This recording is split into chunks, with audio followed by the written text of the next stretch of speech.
আসসালামু আলাইকুম। সংবাদে আপনাদের সবাইকে স্বাগত জানাচ্ছি। আমি ফিরোজ তোহা। শুরুতেই আরবে কেবলস সংবাদ শিরোনাম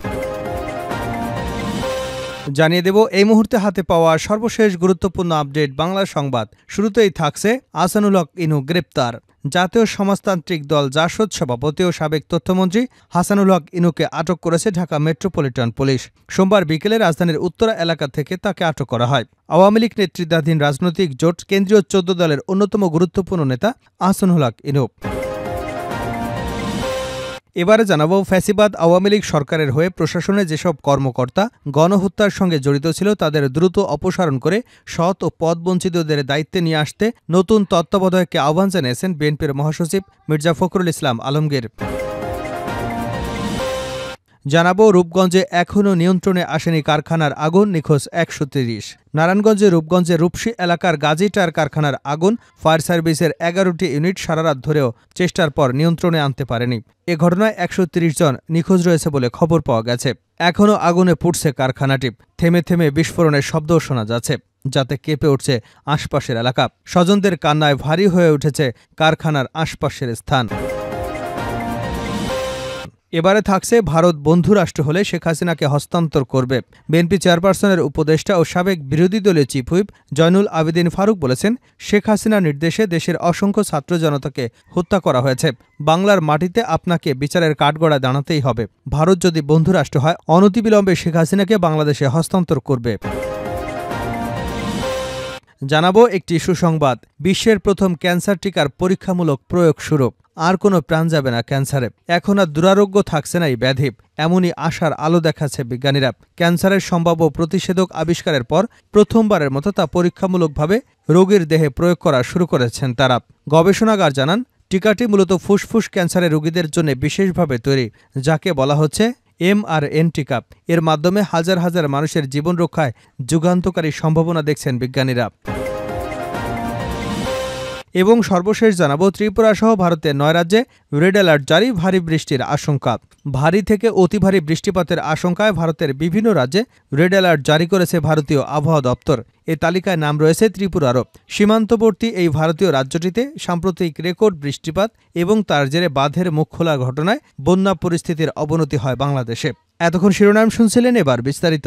প্রিয় দর্শক, আপনি যদি এই চ্যানেলে নতুন হয়ে থাকেন, ভিডিওটি দেখতে দেখতে চ্যানেলটি সাবস্ক্রাইব করে আমাদের সঙ্গেই থাকুন। আর এই ভিডিও সম্পর্কে আপনি আপনার মূল্যবান মতামতটি কমেন্ট বক্সে জানিয়ে দিন। আর হ্যাঁ প্রিয় দর্শক, জানিয়ে দিন ভিডিওটি কোথা থেকে দেখছেন। জাতীয় সমাজতান্ত্রিক দলের সভাপতি ও সাবেক তথ্যমন্ত্রী আহসানুল হক ইনুকে আটক করা হয়েছে।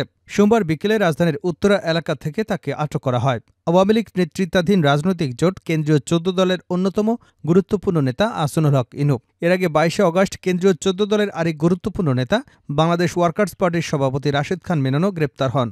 ১৪ দলের নেতা রাশেদ খান মেনন এবং ইনুর নামে হত্যা মামলা হয়েছে।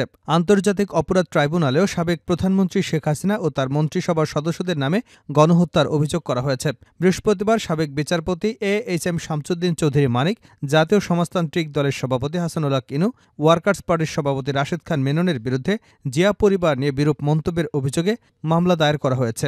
এসব মামলার পরিপ্রেক্ষিতে জাসদের পক্ষ থেকে দলটি হত্যা মামলা দায়ের ঘটনায় প্রতিবাদ জানায়। প্রতিবাদে উল্লেখ করে, অত্যন্ত সুস্পষ্ট এবং দৃঢ়তার সঙ্গে বলতে চায় যে দেশে দীর্ঘদিনের দ্বিমেরুকৃত বিভাজিত রাজনীতিতে আহসানুল হক ইনু দলগতভাবে একটি রাজনৈতিক দলের পক্ষে। ফ্যাসিবাদ সরকারের কর্মকর্তাদের দ্রুত অপসারণ করতে হবে, মির্জা ফখরুল। ফ্যাসিবাদ আওয়ামী লীগ সরকারের হয়ে প্রশাসনে যেসব কর্মকর্তা গণহত্যার সঙ্গে জড়িত ছিল তাদের দ্রুত অপসারণ করে সৎ পদবঞ্চিতদের দায়িত্বে নিয়ে আসতে নতুন সরকারকে আহ্বান জানিয়েছেন বিএনপির মহাসচিব মির্জা ফখরুল ইসলাম আলমগীর। সোমবার দুপুরে জাতীয় প্রেস ক্লাবে জাতীয় পার্টির চেয়ারম্যান কাজী জাফরের নবম মৃত্যুবার্ষিকী উপলক্ষে স্মরণসভায় তিনি একথা বলেন। পার্টির চেয়ারম্যান মোস্তফা জামাল হায়দারের সভাপতিত্বে সভা পরিচালনা করেন মহাসচিব আহসান হাবিব লিঙ্গন। মির্জা ফখরুল ইসলাম বলেন, গত ১৫ থেকে ১৬ বছরে দীর্ঘ সংগ্রামে ছাত্র জনতার অভ্যুত্থানে ফ্যাসিবাদ সরকারের পতন হয়েছে। তারা দেশ ছেড়ে পালিয়েছে। এই চলে যাওয়াটা আমাদের কাছে নিঃসন্দেহে বড় বিজয়। বন্যা নিয়ে বিএনপির মহাসচিব বলেন, বন্যা হতে পারে, অতিবৃষ্টিতে বন্যা হবে, কিন্তু এ ব্যাপারে বন্যা ক্রিমিনাল অপরাধ। ভারত যে বাঁধ খুলে দিয়েছে তা ভাটিতে কি অবস্থান হবে সেটা তাদের অবহিত করা হয়নি, যা আন্তর্জাতিক আইনের লঙ্ঘন। অপ্রস্তুত অবস্থায় পানির ঢলে ভেসে যায় বহু মানুষ, মৃত্যুবরণ করেছে বহু মানুষ। তাদের এখন মানবেতর জীবনযাপন করতে হচ্ছে। আমি তাদের প্রতি সহানুভূতি প্রকাশ করছি। দেশের সংকটকাল নিয়ে ফখরুল ইসলাম বলেন, আমরা একটি ক্রান্তিকালে আছি। একটি সফল ছাত্র জনতার বিপ্লবের পরে একটি অন্তর্বর্তীকালীন সরকার এসেছে। আমাদের এই সরকারের প্রতি আস্থা আছে। এই সরকারের প্রধান সারা বিশ্বের গ্রহণযোগ্য ব্যক্তি। এই সরকার দেশের জনগণের প্রত্যাশা আকাশচুম্বী জানিয়ে তিনি বলেন, এই ভয়াবহ ফ্যাসিবাদের পরে এমন একটা নির্বাচন দেবেন যে নির্বাচন অবাধ ও সুষ্ঠু হবে। এর মধ্য দিয়ে যত জঞ্জাল আছে সেগুলো পরিষ্কার করবে। এতদিন চিন্তিত ছিলাম প্রধান উপদেষ্টার কাছ থেকে কোনো কিছু শুনতে পাচ্ছি না। কালকে উনি কথা বলেছেন জাতির উদ্দেশ্যে ভাষণ দিয়ে। উল্লেখযোগ্য বিষয় হলো তিনি বলেছেন কবে নির্বাচন হবে সেটা রাজনৈতিক সিদ্ধান্ত, তবে রাজনৈতিক দলের সঙ্গে এ ব্যাপারে আলোচনা করতে হবে। আমি আশা করব প্রধান উপদেষ্টা সেই প্রক্রিয়ায় যাবেন, তিনি রাজনৈতিক দলের সঙ্গে কথা বলবেন। রূপগঞ্জে এখনও নিয়ন্ত্রণে আসেনি কারখানার আগুন, নিখোঁজ ১৩০। নারায়ণগঞ্জে রূপগঞ্জে রূপসী এলাকার গাজী টায়ার কারখানায় আগুন লাগে। রূপগঞ্জের রূপসী এলাকায় গাজী টায়ার কারখানায় আগুন। ফায়ার সার্ভিসের ১১টি ইউনিটের সারারাত ধরে চেষ্টার পরও নিয়ন্ত্রণে আনা সম্ভব হয়নি। এ ঘটনায় ১৩০ জন নিখোঁজ রয়েছেন বলে খবর পাওয়া গেছে। রোববার রাত 10:30টার দিকে লাগা আগুনে কারখানাটি পুড়ছে এখনও। এ সময় থেমে থেমে বিস্ফোরণের ঘটনাও ঘটে বেশ কয়েকটি, যাতে কেঁপে ওঠে আশপাশের এলাকা। জানা যায় রাত 10:35 দিকে স্থানীয় মাধ্যমে আগুন লাগার খবর পেয়ে ঘটনাস্থলে ছুটে যায় fire service. Dhaka Phulbaria fire station, Demra, Kashpur, Adamjee EPZ এবং কাঞ্চন ফায়ার স্টেশন থেকে একে একে যোগ দেয় 12টি ইউনিট। ভবনের ভেতরে আটকা পড়ে আছে বেশ কয়েকজন, এমন দাবি করেছেন স্বজনরা। আটকা পড়াদের জন্য তাদের পরিবার পরিজন আহাজারিতে ভারী হয়ে উঠেছে কারখানার আশপাশ।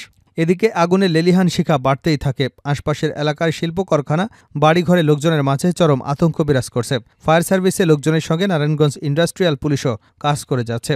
স্থানীয় অনেকেই বলছে সাবেক মন্ত্রী ও গাজী গ্রুপের চেয়ারম্যান গোলাম দস্তগীর গাজীকে গ্রেপ্তারের পর থেকে কারখানাটিতে গণহারে লুটপাট চলে। আগুন লাগার সময়ও লুট করতে গিয়ে বেশ কয়েকজনের ভেতরে আটকা পড়েছে বলে দাবি করা হয়েছে। ফুলবাড়িয়া ফায়ার সার্ভিসের পরিচালক রেজাউল করিম বলেন, আগুন নিয়ন্ত্রণে ফায়ার সার্ভিসের 12টি ইউনিট কাজ করছে। অবকাঠামোগত ভেতরে থাকা টায়ার উৎপাদন দাহ্য পদার্থের কারণে আগুন নিয়ন্ত্রণে আনার ব্যাপারটি জটিল হয়ে পড়েছে। আগুন নিয়ন্ত্রণ করতে কতক্ষণ লাগবে এটা এখনও নিশ্চিত হওয়া যায়নি। এখন পর্যন্ত ১৩০ জন নিখোঁজের তালিকা পাওয়া গেছে। আগুনের সূত্রপাত এবং ক্ষয়ক্ষতির সম্পর্কে এখন পর্যন্ত কিছুই ধারণা করা যাচ্ছে না। আগুন পুরোপুরি নিয়ন্ত্রণে এলে কারণ এবং ক্ষয়ক্ষতির পরিমাণ জানা যাবে বলে জানিয়েছেন ফায়ার সার্ভিসের কর্মকর্তারা।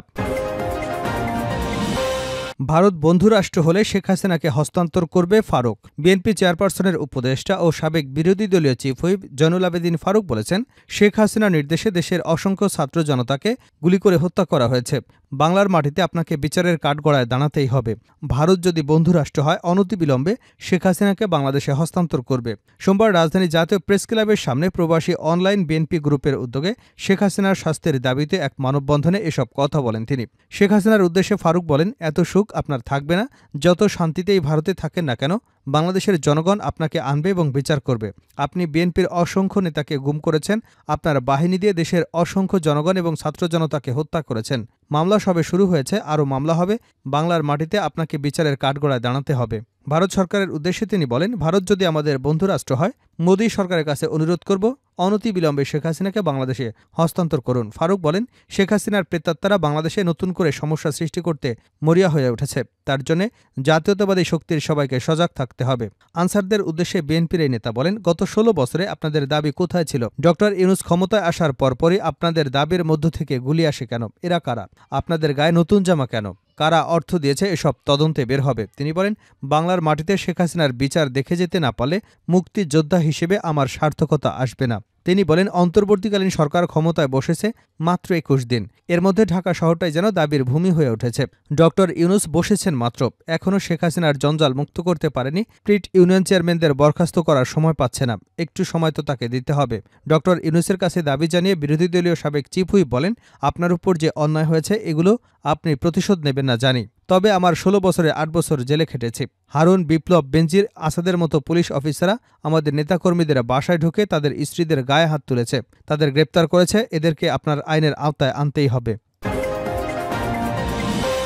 শেষ করছে আন্তর্জাতিক সংবাদ দিয়ে। ত্রিপুরা সহ ভারতের 9 রাজ্যে রেড অ্যালার্ট, ভারী বৃষ্টির আশঙ্কা। ভারী থেকে অতি ভারী বৃষ্টিপাতের আশঙ্কায় ভারতের বিভিন্ন রাজ্যে রেড অ্যালার্ট জারি করেছে ভারতীয় আবহাওয়া দপ্তর।